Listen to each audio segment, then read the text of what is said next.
Hello friends, welcome to my channel. और दोस्तों, आज मैं आपको बताऊंगा कैपेसिटर कैसे चार्ज होता है।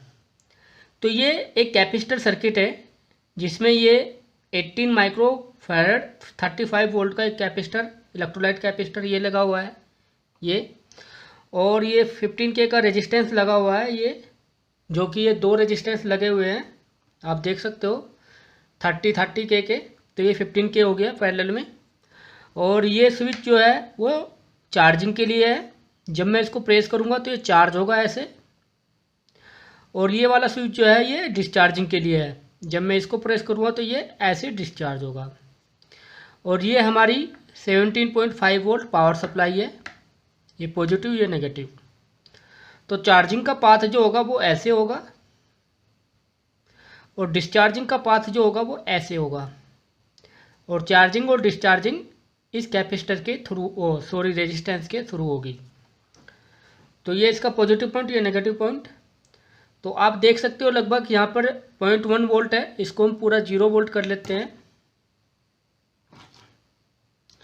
कैपेसिटर के दोनों टर्मिनल शॉर्ट कर लेते हैं। तो ये देखो 0 वोल्ट हो गया यहाँ पर, ठीक है। तो आप देख पा रहे होंगे ये रेजिस्टेंस लगा हुआ है, आप ऐसे भी देख सकते हो ऐसे। ये कैपेसिटर है, ये इसमें रेजिस्टेंस लगा हुआ है। और ये मैंने यहाँ पर मल्टीमीटर की पॉजिटिव लीड लगाई हुई है, पॉजिटिव पे यहाँ पर लगाई हुई है। और नेगेटिव लीड लगाई हुई है नेगेटिव पे यहाँ पर।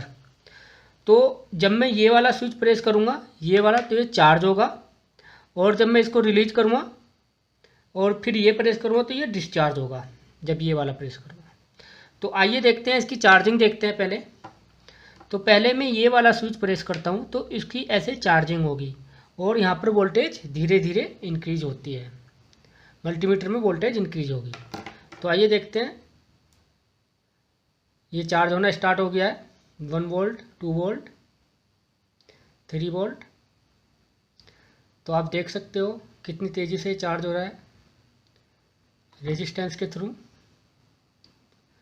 और ये हमारा लगभग जितनी पावर सप्लाई है उतनी वोल्ट तक ये चार्ज होगा, 17.5 वोल्ट तक।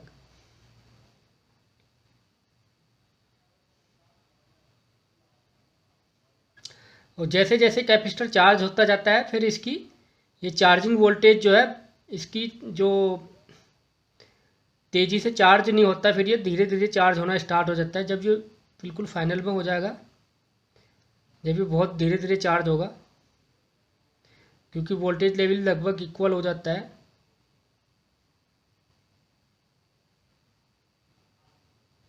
अब देखो, अब धीरे धीरे चार्ज हो रहा है।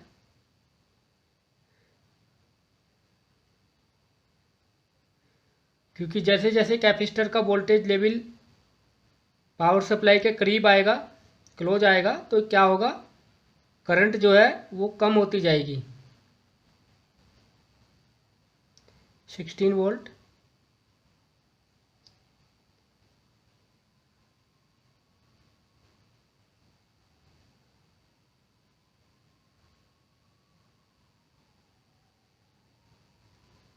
आप देख सकते हो। अगर मैं इसको फुल देखूँगा तो ये वीडियो फिर ज़्यादा टाइम की हो जाएगी। अभी ये बहुत ही कम स्पीड से चार्ज हो रहा है, क्योंकि वोल्टेज लगभग इक्वल हो गई है, इक्वल के करीब आ रही है। तो जैसे जैसे वोल्टेज बढ़ेगी कैपेसिटर की, पावर सप्लाई के करीब क्लोज होएगी, तो करंट कम हो जाएगी, आप देख सकते हो। तो ये फुल चार्ज 17.5 तक हो जाएगा, अप टू 17.5।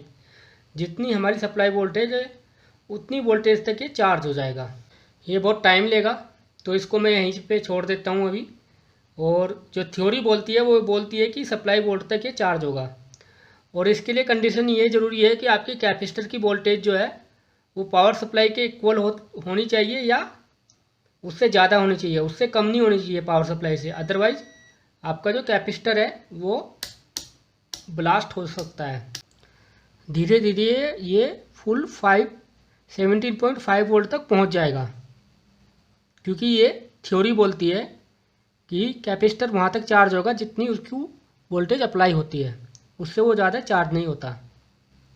तो इसको यहीं छोड़ देते हैं क्योंकि वीडियो फिर ज़्यादा टाइम की हो जाएगी। लेकिन ये 17.5 तक चार्ज होगा। ठीक है, अब मैंने ये स्विच रिलीज कर दिया। अब मैं और इसका जो चार्जिंग है वो कंप्लीट हो गया है। ठीक है, अब मैं ये वाला स्विच प्रेस करूँगा, ये वाला, इसको डिस्चार्ज करने के लिए।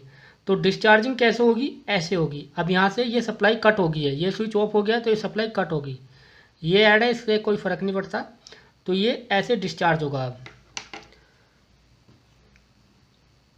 तो ये अपने आप भी डिस्चार्ज हो रहा है विदाउट स्विच प्रेस के, क्योंकि इसके अंदर ESR रेजिस्टेंस होता है नेगेटिव पॉजिटिव के अंदर, उसके कारण ये अपना आप सेल्फ डिस्चार्ज होता है और ये डिस्चार्ज होता रहेगा और एंड में जाके ये 0 हो जाएगा। ऐसा भी होता है। अब मैं इसको डिस्चार्ज करता हूँ, डिस्चार्ज वाले स्विच को प्रेस करके। ये देखो, ये तेज़ी से डिस्चार्ज होने लगा। जब कैपेसिटर की वोल्टेज कम हो जाती है तो ये धीरे धीरे डिस्चार्ज होना स्टार्ट हो जाता है। ये जस्ट वाइस वर्सा है। जब चार्जिंग वोल्टेज फुल हो जाती है तो तब ये धीरे धीरे चार्ज होता है, और जब डिस्चार्जिंग वोल्टेज बहुत कम हो जाती है तब ये वेरी स्टेडली डिस्चार्ज होता है। अब देखो, तो उम्मीद है आपने देखा ये चार्जिंग और डिस्चार्जिंग कैपेसिटर की कैसे होती है रेजिस्टेंस के थ्रू। तो उम्मीद है आपको ये वीडियो अच्छा लगा होगा, समझ आया होगा। और वीडियो अच्छा लगा हो तो वीडियो को लाइक कीजिए, सब्सक्राइब कीजिए और बेल आइकन को प्रेस कीजिए ऐसे ही प्रैक्टिकल वीडियो देखने के लिए। Thank you. जय हिंद।